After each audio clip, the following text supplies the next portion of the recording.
नमस्कार, प्रादेशिक समाचार के साथ मैं उदय शंकर झा। पहले मुख्य समाचार। प्रधानमंत्री नरेंद्र मोदी ने एनसीसी पीएम रैली को किया संबोधित, सर्वश्रेष्ठ कैडेटों को किया सम्मानित।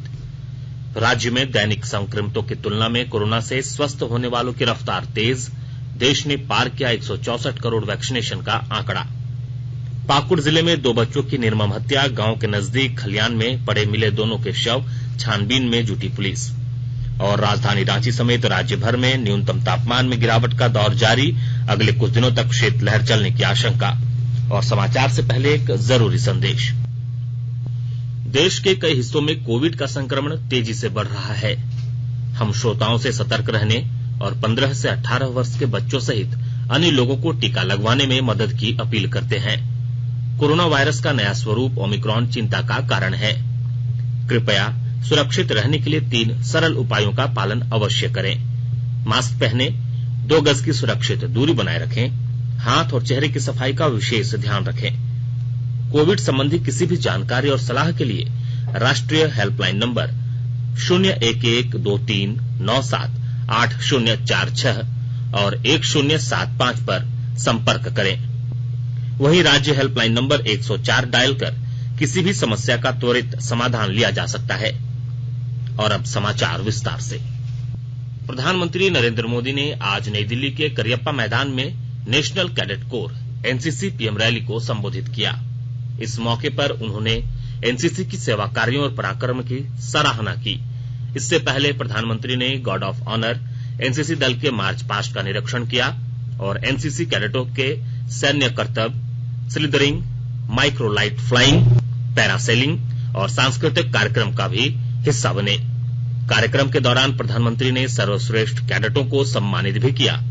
यह रैली कार्यक्रम एनसीसी गणतंत्र दिवस शिविर का अंतिम दिन होता है, जो कि प्रतिवर्ष 28 जनवरी को आयोजित होता है।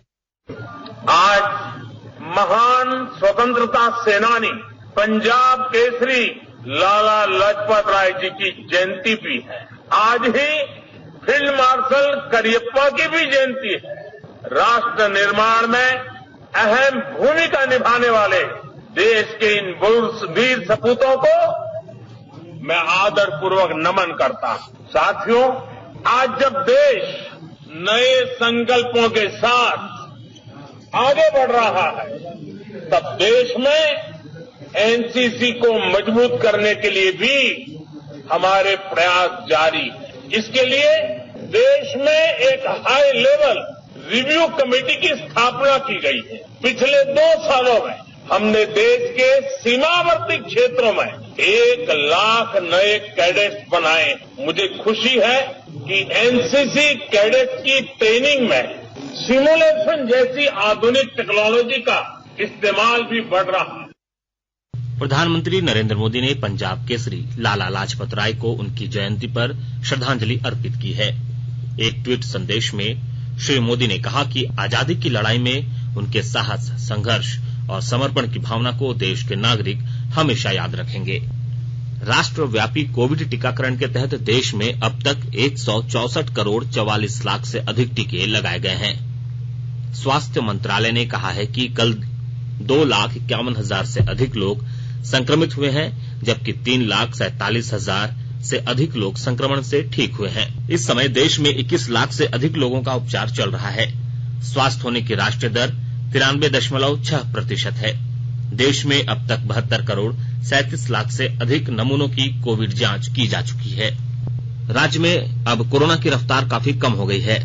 पिछले 24 घंटे में 892 नए मामले सामने आए हैं, जबकि 2,719 संक्रमित स्वस्थ हुए हैं। इसके साथ ही सक्रिय मामलों की संख्या अब घटकर 12,076 हो गई है। राज्य में कोरोना से स्वस्थ होने की दर बढ़कर 95.91% हो गई है। हालांकि कोरोना से होने वाली मौत का आंकड़ा चिंताजनक है।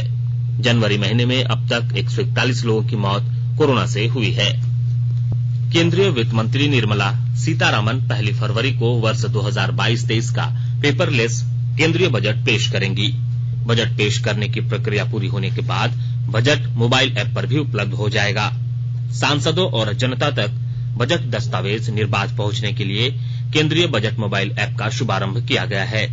मोबाइल ऐप के माध्यम से केंद्रीय बजट के 14 दस्तावेज पूरी तरह देखे जा सकते हैं। इनमें बजट भाषण, बजट और अनुदान मांगों के लिए सामान्य रूप से प्रचलित वार्षिक वित्तीय विवरण शामिल है। यह मोबाइल ऐप एंड्रॉइड और iOS प्लेटफॉर्म पर उपलब्ध है।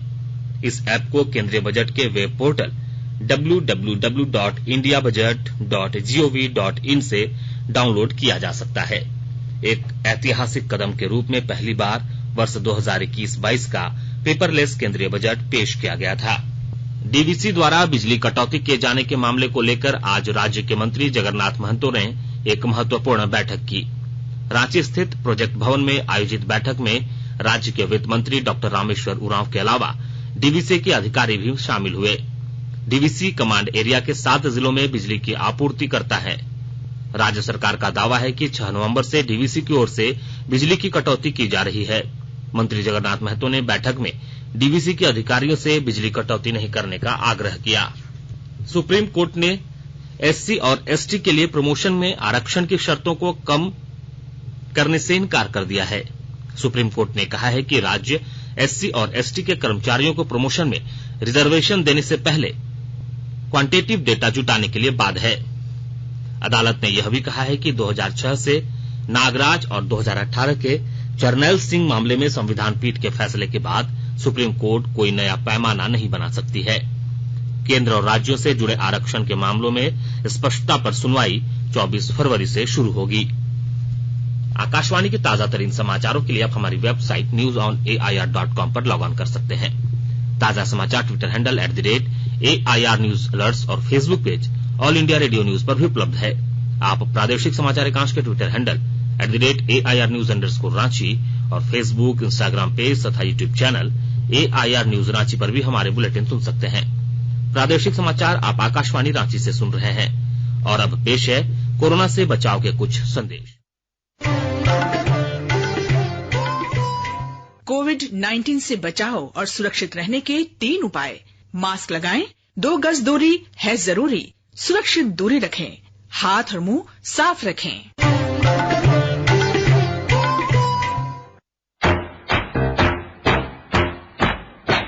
चलो मिलकर एक शुरुआत करें, चलो एक फैसला आज करें, मास्क नहीं तो टोकेंगे, कोरोना को रोकेंगे, चलो एक इरादा करते हैं, चलो एक इरादा करते हैं, मास्क नहीं तो टोकेंगे, कोरोना को रोकेंगे। भारत सरकार द्वारा जनहित में जारी।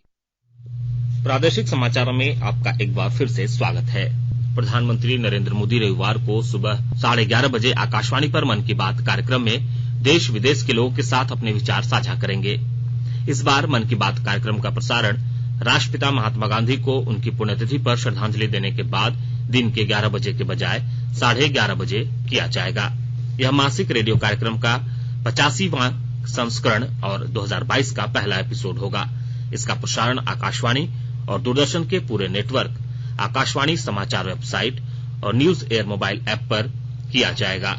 इसे आकाशवाणी समाचार, डीडी न्यूज, पीएमओ और सूचना एवं प्रसारण मंत्रालय के यूट्यूब चैनलों पर भी लाइव स्ट्रीम किया जाएगा। आकाशवाणी हिंदी प्रसारण के तुरंत बाद क्षेत्रीय भाषाओं में कार्यक्रम प्रसारित करेगा। क्षेत्रीय भाषा के संस्करण भी रात 8 बजे दोहराए जाएंगे। अमृत महोत्सव के तहत आकाशवाणी के साप्ताहिक क्विज में आइए आप भी शामिल हों। आजादी के 75 वर्षों का पर्व अमृत महोत्सव प्रत्येक बुधवार शाम 7 बजे प्रसारित होने वाले प्रादेशिक समाचार के दौरान पूछे गए प्रश्न का सही उत्तर देने वाले एक प्रतिभागी इनाम का हकदार होगा। इसके लिए सुनते रहें आकाशवाणी रांची का प्रसारण।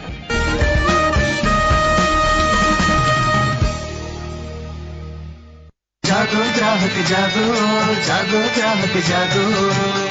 आजादी का अमृत महोत्सव के लिए सभी उपभोक्ताओं को शुभकामनाएं। हॉलमार्क सोने की शुद्धता सुनिश्चित करता है। हमेशा हॉलमार्क वाले सोने के आभूषण खरीदें। उपभोक्ता किसी भी शिकायत के लिए कृपया राष्ट्रीय उपभोक्ता हेल्पलाइन टोल फ्री नंबर 14404 पर संपर्क करें। उपभोक्ता मामले विभाग, भारत सरकार द्वारा जनहित में जारी। जानो अपने अधिकारों को, अपने हक पहचानो, बेईमानों को सबक सिखाओ, ग्राहक अब तो जागो। जागो ग्राहक जागो, जागो ग्राहक जागो। गुमला जिले में यक्ष्मा बीमारी से मुक्ति के लिए जागरूकता अभियान चलाया जा रहा है। इस अभियान में परिमल फाउंडेशन महत्वपूर्ण भूमिका निभा रहा है और ब्यौरा दे रहे हैं हमारे गुमला संवाददाता। गुमला जिला अंतर्गत यक्ष्मा मरीजों के इलाज के लिए पिरामल फाउंडेशन द्वारा कोविड संबंधित जागरूकता सह टीबी के सक्रिय मामलों की पहचान को लेकर 100 दिवसीय अभियान चलाया जाना है। उक्त अभियान के तहत सभी प्रखंडों में सर्वेक्षण कराते हुए टीबी के मरीजों को चिन्हित किया जाएगा। टीम में शामिल पारा चिकित्सीय सदस्यों द्वारा मरीजों के थूक की जाँच हेतु सैंपल एकत्रित किया जाएगा। उक्त सैंपलों के जांचोपरांत पॉजिटिव पाए जाने पर मरीज का समुचित इलाज प्राथमिक स्वास्थ्य केंद्रों में कराया जाएगा। इस पर विस्तृत जानकारी साझा करते हुए पिरामल फाउंडेशन के प्रतिनिधि द्वारा बताया गया कि घर घर जाकर टीबी के मरीजों को चिन्हित करने का कार्य किया जाएगा। नरेश कुमार, आकाशवाणी समाचार, गुमला। पिछले वर्ष जुलाई में निलंबित हुए महाराष्ट्र भाजपा के 12 विधायकों को सुप्रीम कोर्ट से बड़ी राहत मिली है। सुप्रीम कोर्ट ने मानसून सत्र के दौरान विधानसभा स्पीकर द्वारा 1 साल के लिए निलंबित किए जाने के फैसले को असंवैधानिक करार दिया है। साथ ही सभी विधायकों का निलंबन भी रद्द कर दिया गया है। सुप्रीम कोर्ट ने इस फैसले के साथ तल्ख टिप्पणी भी की है। अदालत ने कहा है कि यह फैसला लोकतंत्र के लिए खतरा ही नहीं बल्कि तर्कहीन भी है। पाकुड़ जिले के अमड़ापाड़ा थाना क्षेत्र के अंबाडीहा गांव के माझी टोला में 2 बच्चों की निर्मम हत्या कर दी गई है।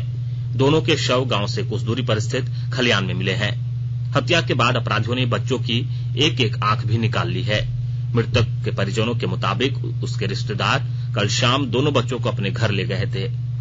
इसके बाद आज सुबह दोनों के शव खलियान से मिले हैं।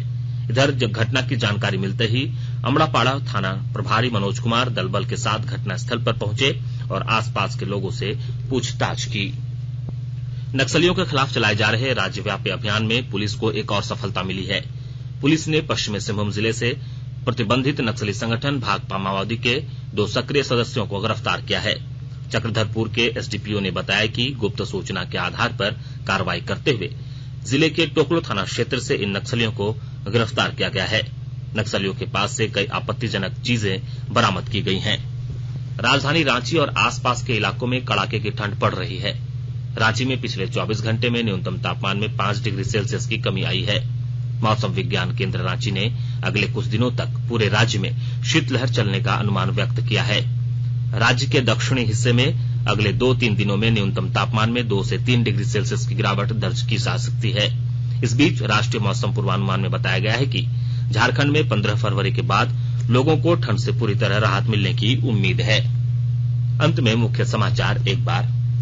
प्रधानमंत्री नरेंद्र मोदी ने एनसीसी पीएम रैली को किया संबोधित, सर्वश्रेष्ठ कैडेटों को किया सम्मानित। राज्य के दैनिक संक्रमितों की तुलना में कोरोना से स्वस्थ होने वालों की रफ्तार तेज, देश ने पार किया 164 करोड़ वैक्सीनेशन का आंकड़ा। पाकुड़ जिले में 2 बच्चों की निर्मम हत्या, गांव के नजदीक खलियान में पड़े मिले दोनों के शव, छानबीन में जुटी पुलिस। और राजधानी रांची समेत राज्य भर में न्यूनतम तापमान में गिरावट का दौर जारी, अगले कुछ दिनों तक शीतलहर चलने की आशंका। इसके साथ ही आकाशवाणी रांची से प्रादेशिक समाचार का यह बुलेटिन समाप्त हुआ। नमस्कार।